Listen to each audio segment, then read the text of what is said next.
Ad Agrigento un convegno nazionale multidisciplinare che punta i riflettori su una malattia attorno alla quale aleggiano dubbi, incertezze e più in generale vi è poca conoscenza dei dettagli. Il carcinoma della vescica è una delle forme neoplastiche urologiche più diffuse. I dati sono allarmanti, oltre 360.000 nuovi casi in Europa ogni anno. Parlarne ad Agrigento ha un valore aggiunto, in quanto questo comparto della medicina urologica è intrinsecamente legato all'Interland agrigentino. I tumori della vescica sono molto frequenti e sono molto importanti perché rappresentano una malattia professionale.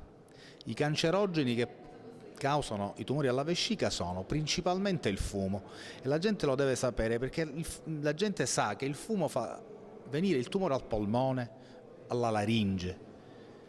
Invece fa venire anche i tumori alla vescica e questo è facilmente comprensibile se noi pensiamo che tutte le sostanze cancerogene del fumo passano nell'urina e risiedono tutto il giorno in vescica.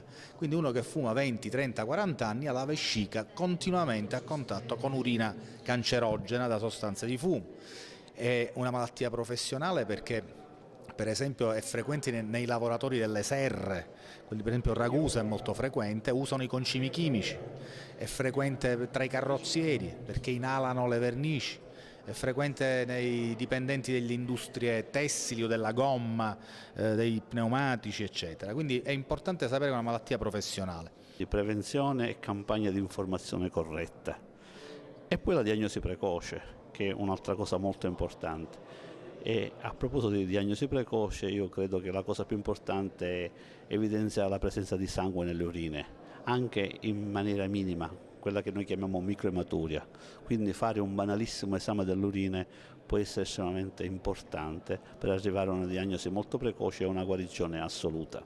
A fare gli onori di casa la cerimonia inaugurale di ieri del convegno nazionale sul carcinoma nella vescica il direttore del reparto di urologia al San Giovanni di Dio di Agrigento, il dottor Michele Ruoppolo. Con questo evento noi andiamo appunto a puntare i riflettori su una patologia importante che nell'ultimo decennio ha visto l'affermarsi di nuove tecniche diagnostiche e anche di nuove opzioni di trattamento.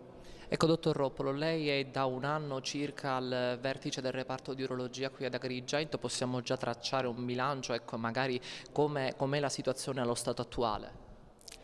Ma guardi, non le nascondo che sicuramente ci sono state una serie di difficoltà, però devo dire che ho trovato degli interlocutori molto competenti da parte soprattutto dell'azienda ospedaliera, per cui anche con l'appoggio dei miei collaboratori e di tutto lo staff dell'urologia, piano piano diciamo che abbiamo condotto questo reparto a uno standard di cure che direi è pari a quello di altri reparti importanti della Sicilia. I vari relatori che prenderanno la parola. Grazie. E tratterà il carcinoma della vescica. Gli interventi saranno tanti, siamo in attesa.